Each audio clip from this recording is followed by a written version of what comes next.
unang series po natin is about giving, no? And blessing and giving. And then, yung nakaraan ay padayon, yung moving forward. At ganito pong pangatlo pong ito, mula April hanggang May, ang series po natin, First Thing First. Alam niyo po, ang ibig sabihin ng First Thing First, sabi po sa Tagalog, unang bagay na una. Kapag inuna po natin ang unang bagay sa ating buhay, meron pong pagpapala. Ako po naniniwala sa ating pong anniversary sa ika-6, mahalaga po para maranasan natin yung great harvest sa ating buhay dito po sa lugar ng Sukol. Yung pinaka first thing first natin ay walang iba kundi prayer, yung panalangin. Maging si Jesus Christ at kahit na po yung mga man of God sa lumang tipan, si Noah, kaya nagsimula pong itayo ang arko. Ang unang ginawa niya po, nanalangin siya. Amen? Ganon din po si Abraham. Bago siya tawagin ang ama ng pananampalataya, mula po sa lugar ng Haran, pinaalis po siya sa kanyang lugar. Siya po ay mayaman na po, pero pinalipat po siya ng Panginoon sa promised land. Bunga po ito ng panalangin po ni Abraham. Si Moses ginamit mightily ng Panginoon para mapalaya po ang Israel sa pagkaalipin. Sabi nga, 100 years na alipin po ang bansang Israel sa Egypt. Pero one time, tinawag po si Moses sa pamagitan po ng panalangin ni Moses. Kaya sa atin po sa Sukol, dito po sa Sukol, kung gusto po natin maranasan ang great harvest, sino po dito na sabik maranasan ang great harvest? Taas ang kamay? Amen. Hagudin ang katabi, sabihin niyo po, pinagpala ka ni Lord. Amen. Kaya ito pong series po natin, itong about prayer. Kaya po naniniwala ang Sukol ay nananalangin sa Panginoon. Pero dapat ang panalangin, hindi po ito utos. Ito po ay talagang lifestyle po ng mga Kristyano. Kaya ang title ng pag-uusapan po natin ngayon, First Thing First, Prayer na tuloy-tuloy for the Great Harvest. Buksan po natin yung ating Biblia. In Matthew chapter 6, verse 6, pag-usapan po natin. Yung nakaraan, natapos na natin ang Matthew, natapos na natin ang Marcos, and then pare-pareho po yung ebanghelyo ng ating Panginoon. Dito po sa Matthew chapter 6, verse 6, pinakita po dito ng Panginoong Yesus sa kanyang mga disciple, ang panalangin po, mga kapatid, hindi po ito utos, kundi ito po ay lifestyle o isang buhay po ng mga Kristyano. Kaya pag sinabi pong panalangin, sa maiksing paliwanag, ang panalangin po ay pakikipag-usap sa Diyos. Ang panalangin ay pakikipag-usap. Ginagamit lang ng salitang prayer for the religious word.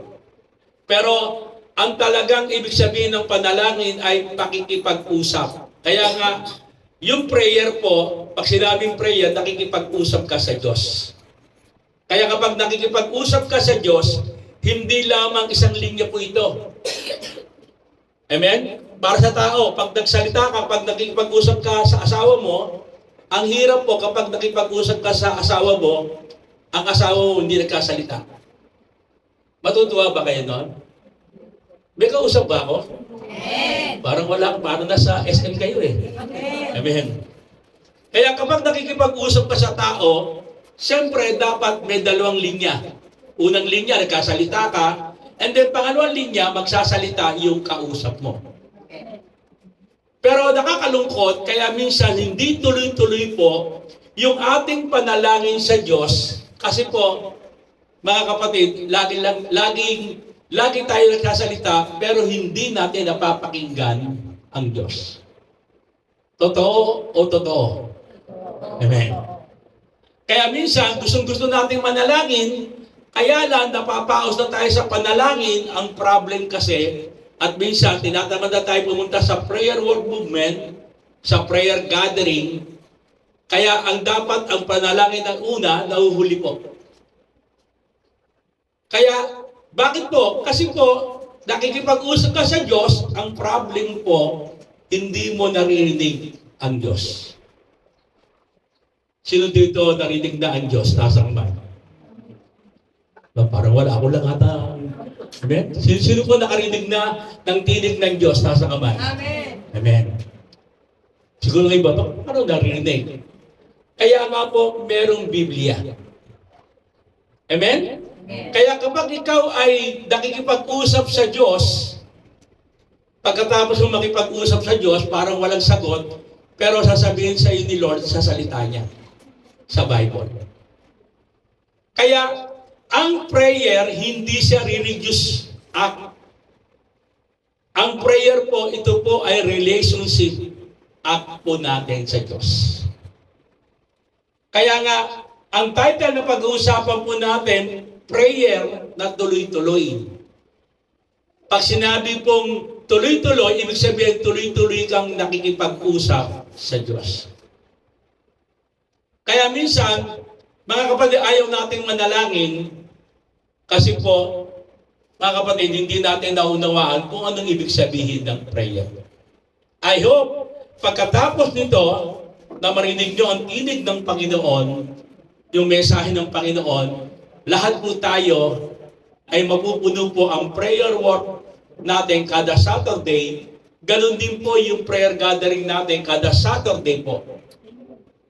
Tignan po natin, no? Sa sulat po ng Matthew chapter 6, verse 6. Ang sumulat po nito ay isang apostol ni Lord na ang pangalan ay dati Levi. Kilala niyo ba si Levi? Yung magtataho. Amen?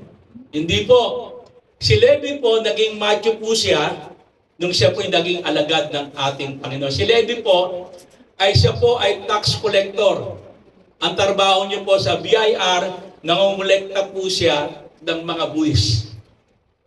Kung mababasa niyo po ang the book of Matthew, pinuntahan niya si Levi o si Matthew, and then sinabi ng Panginoong Jesus, sumunod ka sa akin. Pero sabi po doon sa salita ng Panginoon, iniwanan ni Levi ang lahat para sumunod sa Panginoon. Kaya ito pong book of Matthew, ang may sulat po nito ay isang apostol nang walang iba kundi si Levi o kasi Matthew. Sabi sa wikang English, gusto ko po muna magsimula sa wikang English. Sabi ito, when you pray, go into your room. Pinakita po dito ng Panginoong Hesus sa mga apostol yung diwa ng panalangin. Saan na tayo mananalangin? Okay, hindi sa Jollibee. Amen? Sabi dito, when you pray, go into your room, close the door. Isarado daw ang pinto, and pray your Father who is unseen. Yung hindi mo nakikita ang iyong Ama. Sino nakakita na sa Ama ang Diyos? Wala pa, di ba? Unseen, then your Father who see what is done in secret will reward you. Ito po yung pagpapala. Sabi, meron daw tayo, kapag tayo nananalangin, meron po tayong gantimpala. Sa Tagalog po, sabi po dito, ngunit kapag nananalangin ka, pumasok ka sa iyong silid, isara mo ang pinto, saka ka manalangin sa iyong amang di mo nakikita, at ang iyong amang nakakita na ginagawa mo ng lihim, ang siyang nagbibigay sa iyo ng gantimpala. Tayo po ay yumuko at tayo po ay manalangin. Tingnan niyo po, ang title natin, prayer na tuloy-tuloy. Siguro magkatanong kayo sa akin, saan ko po kinuha yung salitang tuloy-tuloy? Sa ibang sa salita, yung pray without ceasing. Kung mapapansin niyo po, yung injunction word na ginamit po dito, pag sinabi sa sa English subject, meron po tinatawag na conjunction word. Ano ba itong conjunction word? Yung salitang when. Amen? Sa Tagalog, ginamit po dito yung salitang Tagalog kapag. Sabi po dito sa wikang English, babalikan po natin yung ating verse. Sabi dito, when you pray, but when you pray, hindi ginamit po dito, it. Yung salitang it, ang ginamit po dito, kapag. Kasi kapag ginamit po dito, yung salitang it, ibig sabihin, pag sinabi, kung mananalangin kayo, ibig sabihin, may option kayo. Amen? Kaya pag sinabi sa iyo ng tatay at nanay mo, sasama ka, manonood ka ng sine, kung maghuhugas ka ng plato. Amen? Pero dito po, mamimili ka kapag sinabi dito yung salitang it. Pero ginamit po dito ng salita ng Panginoon, yung tinatawag na conjunction word, when you pray. Pag sinabing when you pray, kapag, ibig sabihin nito mga kapatid, sa ayaw at sa gusto mo, kailangan mananalangin ka. Kaya sa atin, bilang mga Kristiyano, lifestyle po natin manalangin. Pag sinabing lifestyle, tanong ko po sa inyo, amen? Lifestyle mo ba magsipilyo? Amen. Ngayon kapag si sister, hindi nagsipilyo, ay lifestyle talaga ang magsipilyo. Sa palagay niyo ba, matatabihan niyo ba siya ng 1 linggo nang hindi nagsipilyo? Asawa mo ba siya? Asawa mo siya, di ba? Okay, matatabihan mo kaya siya? Sabi mo, gusto kitang tabihan, kaya kadiri siya. Kasi nga, yung salitang when you pray, ibig sabihin, lifestyle po natin, ang panalangin. Hindi lamang sa panahon na meron kang sakit, hindi lang sa panahon na malaki ang problema mo, saka ka magpe-pray. Hindi po. Pag sinabing when you pray, kahit na wala kang sakit, kahit maraming kang limpak na pera, kailangan po nagpe-pray tayo. Amen. Kasi nga, lifestyle po natin. Kaya lang ang problem, sa ating mga Kristiyano, mananalangin lang kapag may problema. Kaya nangyayari, hindi niloloob. Ina-allow ni Lord, nagkakasakit ka, nawawalaan ka ng pera, buti nga sa'yo, para makapag-pray ka. Amen? Amen. Gusto niyo ba yan? Di mo masarap mag-pray na wala kang problema. Nakikipag-usap ka lang kay Lord. Napakabuti mo, napakasaya ng pamilya ko, yung asawa ko, dating hindi sweet, ngayon nagiging sweet. Amen? Marami kaming pera, Panginoon. Amen? Wala lang kaming problema, pagdating ng miracle bill, wala lang kaming problema. Salamat po, Panginoon. Kaya nga, pag-uusapan natin ngayon, prayer na tuloy-tuloy. Kaya nga pag sinabing prayer, hindi sa season. Ang prayer po ng Kristiyano, season and out of season, napapanahon man o hindi napapanahon. Alam niyo ba kaya lumaki ng church, kaya nagkaroon ng sukol? Ang dahilan po prayer. Si Jesus Christ, bago niya simula ng kanyang ministeryo, in Matthew chapter 4, nag-prayer and fasting siya ng 40 days. Tuloy-tuloy po, nag-ayuno pa siya at nananap. Tayo, gustong-gusto natin ng great harvest. Gusto natin lumago ang cell group po natin. Gusto natin magkaroon ng lupa ang sukol. Ang tanong, araw-araw ba pinapanalangin mo ang church? Amen ba? Kaya pinapahintulot minsan, nagkakasakit ang leader ninyo para maalala naman ninyo. Sino dito, araw-araw pinagpe-pray si Brother Benji? Amen. Pero nung malakas, parang minsan lang. Amen? Hindi ba kayo? Amen. Kaya, prayer na tuloy-tuloy, pinakita po dito ni Jesus Christ sa kanyang mga alagad at sa ating mga alagad. Tingnan po natin, tanong, Pastor Jude, paano ba magtuloy-tuloy ang panalangin for the great harvest. Kaya ako naniniwala ang lahat ng mga cell group leader dito, hindi lang 3 ang member mo, someday po magiging 30. Amen. Kung tuloy-tuloy po yung panalangin. Paano po para magtuloy-tuloy yung panalangin? Sabi po dito, pag-usapan natin ang aklat ng Mateo. Ang aklat ng Mateo, 14 na beses inulit yung salitang prayer. Ibig sabihin, itong 14 na ulit yung salitang prayer sa Ebanghelyo ng Matthew, ibig sabihin, 14 na beses inulit. Ibig sabihin, pinapakita sa ating Lord, mahalaga talaga ang panalangin. In Matthew 26 verse 39, sabi po dito, lumayo siya, ito po si Jesus, lumayo siya ng kaunti at nagpatira pa. Anong ginawa ni Jesus? Natutulog. Amen?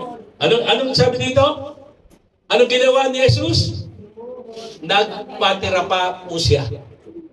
Sabi dito, nagpatira pa siya at nanalangin, Ama ko, sabi po dito, kung maaari po, ilayo ninyo sa akin ang kopang ito ng paghihirap.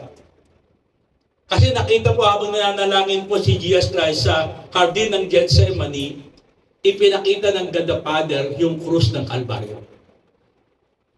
Kaya ang ginawa ni Jesus Christ, nagpatira pa po siya. Pero sabi dito, ngunit hindi po ang kalooban ko, kundi ang kalooban ninyo ang mangyari. Amen? Nananalangin siya sa Ama. Amen? Pero sabi niya, kahiliin niya, ilayo ang kopang ng paghihirap. Pero in split seconds, may answer prayer na. Pero sabi po ni Jesus Christ, ngunit hindi ang kalooban ko ang masunod, kundi ang kalooban ko ninyo. Kaya, dito po makikita po natin, merong salita po dito, nagpatira pa. Kaya, the number 1, para tuloy-tuloy po, ang ating panalangin for the great harvest, prayer requires passion. Amen? Ulitin niyo po, 1, 2, 3. Passion. Bakit passion? Kasi nga, nakikita po natin ang senaryo, si Jesus Christ, nagpatira pa po dito. Na ibig sabihin, si Jesus Christ, kapag nagpe-pray, meron siyang passion. Walang makakapigil sa kanya. Emotionally, ipinakita niya sa harapan ng God the Father na meron siyang passion sa panalangin niya. Kaya makikita po dito, mga kapatid, in split seconds, nasagot kagad yung kanyang panalangin. Kaya minsan, hindi tuloy-tuloy yung ating panalangin kasi po, wala tayong passion.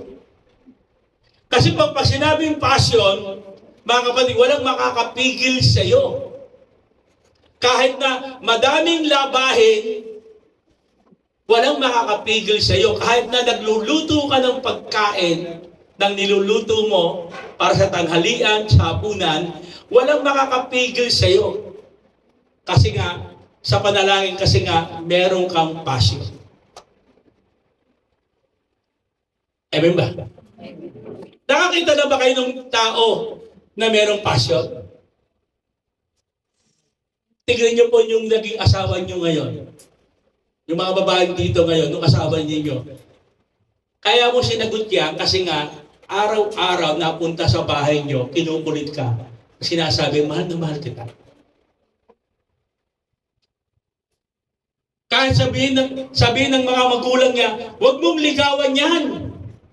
Pero dahil nga meron siyang passion na ligawan ka, maging asawa ka, walang makakapigil kapag meron kang passion.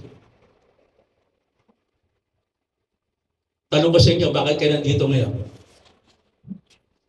Pwede naman kayong sa bahay na lang. Kaya lang, meron kayong passion.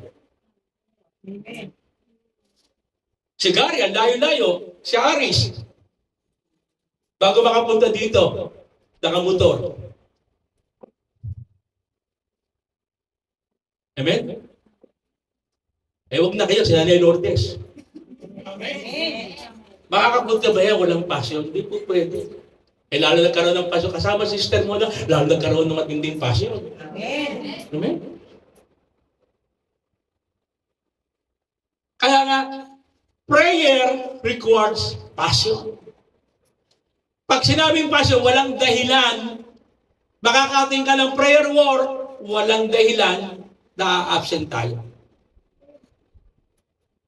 Kaya ako sa inyo, sino po dito mga dalaga pa? Kailangan yung manliligaw sa iyo, may passion. Ako nga, sister mo na, bago ko sinagot yan, mula Kanlubang to Kalamba. Amen? Hating gabi. Nakatira kasi dadaan pa ako sa mga logong mga tao doon. Malapit sa ilog yan eh. Eh, tanyag po doon ng lugar nila. Pag mga alas 8 hanggang alas 10, delikado na maglakad doon. Pero hindi ako natakot. Sasabihin lang aking nanay. Amen? Amen? Hindi ako napigilan. Why? Kasi merong passion. Kaya kayo nandito po ngayon, kasi nga may passion. Kaya nga, mga kapatid, prayer require passion. Si Jesus Christ, 100%, kaya laging answered prayer po siya sa God the Father. Di ba si Jesus Christ? Kapag kaharap niya po yung mga bulag, yung mga may sakit, hindi mahaba siya manalangin. Gusto ko pag-aralan yun. Halimbawa kayo, lalapit kayo sa akin, Pastor, may sakit ako. Sasabihin ko lang, magaling ka na. Alam niyo kung bakit? Kasi si Jesus Christ, mahabang manalangin, personal prayer niya. Amen? Kaya ngayon ginagawa ko po, yung personal prayer ko, pinapahaba ko yung personal prayer ko. Kaya kapag kayo magtaka, pag kayo lumapit sa akin, Pastor, pagparin niyo po ako, kapag sinabi ko lang sa iyo, magaling ka na. In Jesus' name. Amen. Baka sabihin, tamad mo ni Pastor manalangin. Eh si Jesus Christ nga, hindi naman nananalangin talaga. Kapag may lumapit sa kanyang bulag, inaliyaman sa mga espiritu, ang sasabihin lang niya, lumayas ka sa pangalan ni Jesus. Alis! Pinapalis lang niya. Why? Kasi po yung kanyang personal prayer, kaya nga, dapat sa public prayer, huwag kayong mahabang manalangin. Maiksi lang. Nandiyo ba kayo? Sa mahabang manalangin, personal prayer nyo, kahit na 2 oras kayo manalangin, walang pipigil sa'yo. Pero pag public prayer, lalo dito, kaya maraming minsan, mga bago na atin ng prayer work ninyo, hindi na bumabalik. Bakit? Pag kayo nag-pray, amen? Ang tagal ng amen. Amen ba? Amen. Diba maiksi lang? Paano maiksi? Mga 2 oras lang. Amen. Mga ilang minuto lang. Andiyan ba kayo? Kaya nga, sabi dito, prayer with passion, the number 1 minor point, prayer with passion produces answer prayer. Tanong ko po sa inyo, tinanong ko dito sa mail. Pag kayo mananalangin, Sister April, lahat po kayo, obserbahan niyo po.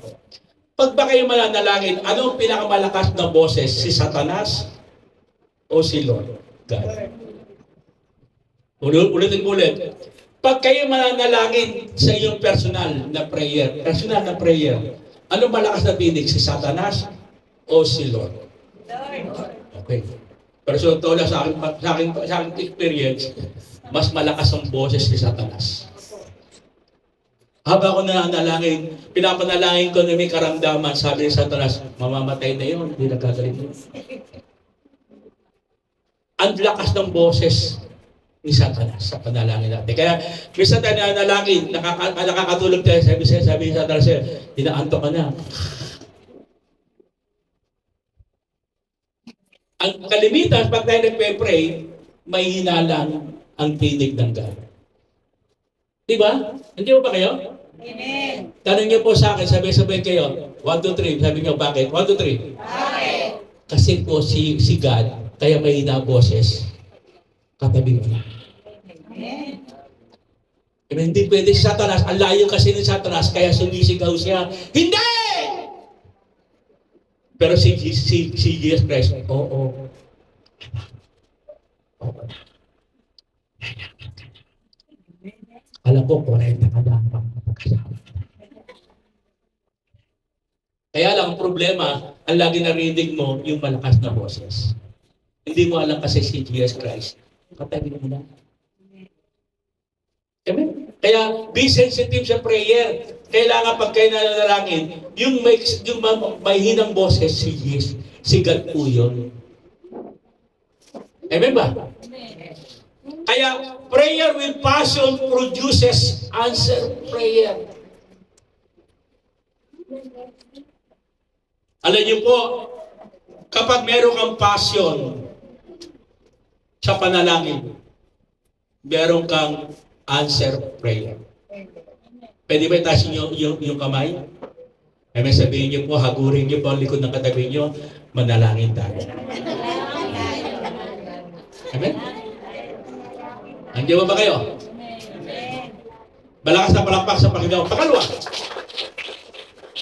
in Matthew 21 verse 22, ano man ang hihingin ninyo sa panalangin ay tatanggapin ninyo kung nananalig kayo. Kaya pangalawang, para tuloy-tuloy ang prayer for the great harvest, prayer demands faith. Huwag na huwag kayong mananalangin na walang pananampalataya kay Lord. Na parang may duda pa kayo.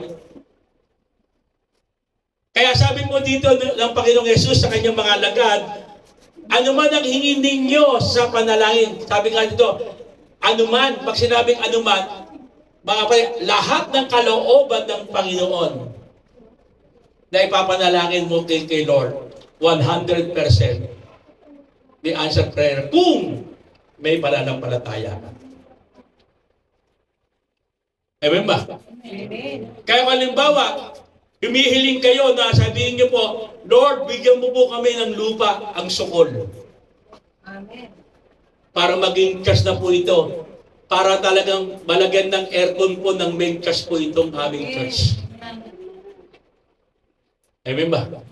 Kailangan po, sabay-sabay tayo kapag nanalangin tayo, kailangan dala-dala natin yung pananampalataya sa Diyos. Ito po, eksena po ito, mga kapatid, umagang-umaga, amen, si Yesu Cristo nagutom. Nakita niya yung puno ng igos, walang bunga. Ang ginawa niya sa punong igos kasi walang bunga, sabi niya, walang bunga, gutom na gutom si Jesus Christ. Anong ginawa niya sa punong igos? Sinumpa niya po ito.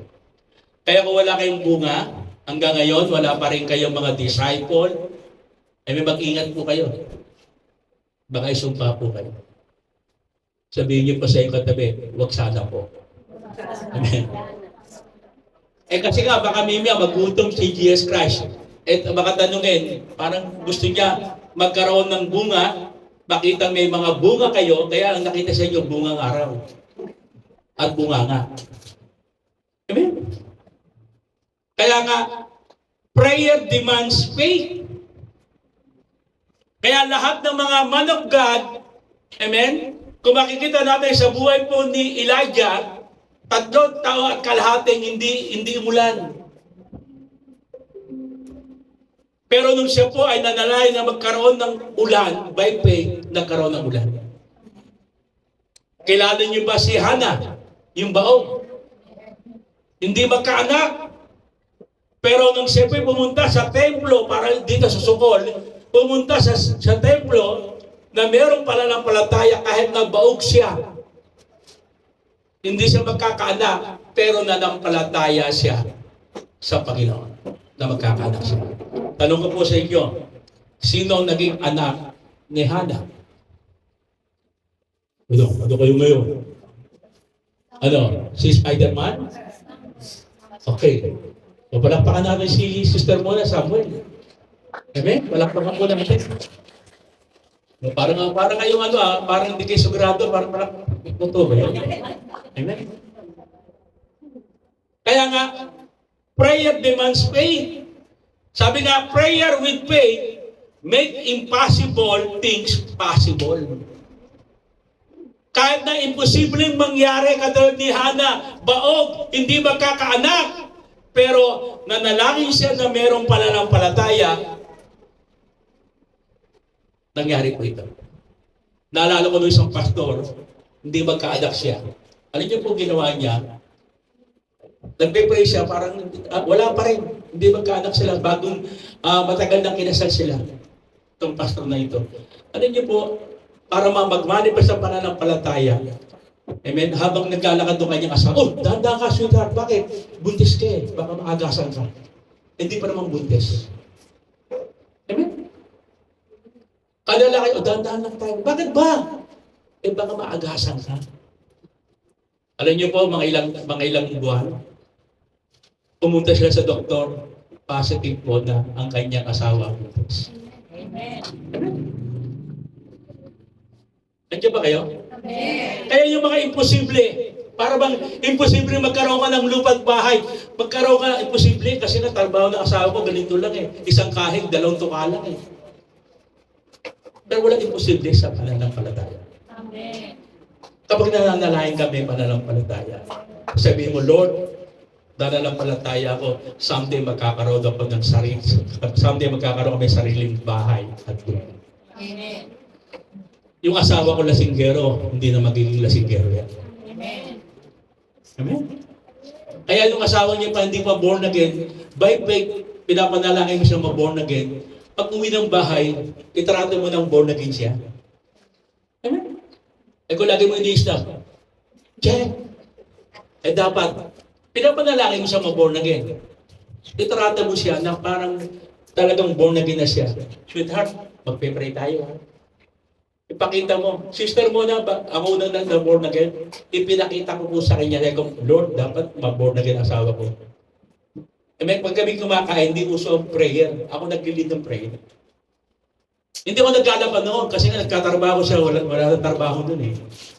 Ang ginawa ko, tumutulong ako sa paglaban. Amen. Sino dito gusto na mag-asawa taas sa kamay? Yung may edad na, parang gusto ko na mag-asawa. Mag-pray kayo with faith. Amen, si Gary yata, no? Amen. Hindi ba kayo? Yung mga may negosyo ito, wala pang negosyo, mag-pray na pa kayo with faith. Gaganda, magkakaroon ako ng negosyo. Sino po dito gusto magkaroon ng negosyo? Taas ako. Amen. Amen, malay nyo, someday magkaroon kayo ng, may-ari kayo ng hospital. Nakalagay dito, April Mental Hospital. Sa may-ari nyo. Mahal ang hospital ng mental. Ang dami naluloko ngayon. Amen? May-ari. Ang may-ari siya ng cemetery, cemetery. Buy one, take one ang kabaon. Amen? Nandiyan ba kayo? Wala imposible kay Lord. Kaya kapag tayo po, amen? Kaya pag kayo po ay nananalangin with faith, naalala ko ng tatay ko, kami wala magkakapatid, minsan wala kaming, ang aming ulam lagi, asin o kaya asukal. Minsan ginawa ng tatay ko, anak, sawa-sawa na kayo sa asin sa asukal eh. Ngayon, ang ulam natin ngayon ay fried chicken. Tuwa kami. Alam niyo po, hinihintay namin, yung pala, nag-drawing siya ng fried chicken. O sige, ganyan. Amen? Alam niyo ba, nung kami po, nung mga bata pa kami, pag kami nagkaroon ng tuyo, away kami na. Kasi nga, yung mga matatanda, yung kuya ko, hati-hati kami sa tuyo, 4 lang ang tuyo, 8 kayo magkakapatid. Kaya lugi ang bata. Amen? Eh, siyempre, kapag tuyo, anong gusto niyo sa tuyo? Ulo o buntot? Amen? Yung iba talagang gusto ulo, malaman yun eh. Eh, pag ikaw bata lang, sasabihin ng kuya ko, oh, matanda ako sa iyo, buntot ka lang. Eh, buntot pinakadulo pa. Amen? Pero masaya kami. Kaya nga, prayer demands faith. Ngayon, ganito lang po ito, ang trust natin sa Kalamba nagsimula ng ganito. Maganda pa nga ito eh. Garahe kami ni, nagsimula kami sa terrace ng bahay namin. Tapos sa pinakamaganda na, yung garahe ni Brother Mel. Puro kalawang ang garahe. Kapag ikaw ay nagalusan, tetano ka. Dito, maganda-ganda pa nga. Medyo parang aircon eh. Pero hindi naman. Amen? Kaya ako kontento na kayo dito eh, no? No, hindi. Kaya dapat prayer with faith. Pag sinabing prayer with faith, amen, sa lalong madaling panahon magkakaroon kayo ng sariling lupa at sariling building. Ano yung taon na kayo eh? Ilang taon na tayo pinagpe-pray natin yan? Kaya kung may faith lahat tayo, amen, magkakaroon tayo ng lupa. Nandiyan ba kayo? Ang sarap. Yung church po ninyo, kamukha ng May. Kasi ang pangarap ko, pag nagtayo tayo ng church, pareho ng name. Amen ba? Gaganahan si Sister Mary na talagang kumanta dito. Baka tumatalo niya. Hindi makatalo kasi baka mauntog. Natalo sana ako, baka mauntog ako eh. Amen? Alam ko, excited yung mga sila anime. Gustong-gusto kayo lang, baka mauntog na eh. Kaya nga, prayer demands faith. Hindi lamang yung prayer work natin, activities siya, hindi lang. Kaya tayo nagpe-pray kasi nga alam natin tutugon ang Panginoon sa ating pananampalataya. Walang pagkampo natin ating pananampalataya. Sa anniversary natin, yung prayer. Pangatlo po, in Matthew chapter 14 verse 23, matapos niyang paalisin ang mga tao, mag-isa siyang umakyat sa bundok. May kasama ba si Jesus pumunta sa bundok? Wala. Amen? Masarap ito ganito. Ako po nakaranas po ako dito na nalangin, nag-isa lang ako. Doon sa bahay ng mga nanay ko, parang haunted daw siya. Pag pala ikaw na nalangin, nag-iisa ka, parang maraming mga multo. Amen? Kasi madilim. Talaga pag nananalangin ka, parang pag ikaw'y nagbulat, parang makikita mo mga tiyanak, mga impacto. Nakikita mo nung asawa mong impacto, mga ganun ba? Amen. Sabi dito, matapos niyang palisin ang mga tao, mag-isa siyang umakyat sa bundok upang manalangin. Bakit siya pumunta sa bundok? Hindi para mag-hiking. Sabi doon, upang manalangin. Upang manalangin nag-iisa, siya ay inabutan doon ng gabi. Magdamag siya nanalangin. Tayo, prayer work, isang oras lang. Parang hirap eh. Kaya nga, ang ano ba sabihin ito? Prayer needs determination. Pag sinabing determination, matibay ang hangarin. Meron siyang pagtitika, meron siyang punyagi. Si Jesus Christ, makikita natin may determination, mag-isa siyang pumunta sa bundok upang manalangin. Sana meron ganito, no? No? Magpapaalam sa akin, Pastor, punta po ako sa Mount Makiling. Bakit? Mananalangin ako mag-isa. Amen? Ito pong senaryo po ito, ang kwento po ito ng Matthew chapter 14, after na magpakain siya ng 5,000 tao sa pamamagitan ng 5 isda, 3 tinapay. And then pagkatapos po nito, inutusan niya ng kanyang mga alagad mag-crossover sa isang isla. And then nagpaiwan po siya. Anong nangyari po dito? Habang mga 11 apostoles nasa gitna ng dagat, ano nangyari? Amen? Ano nangyari? Nagkaroon ng bagyo. Kaya pala si Jesus Christ, determinasyon siyang manalangin kasi alam niya po, magkakaroon ng problema ang kanyang 11 disciple.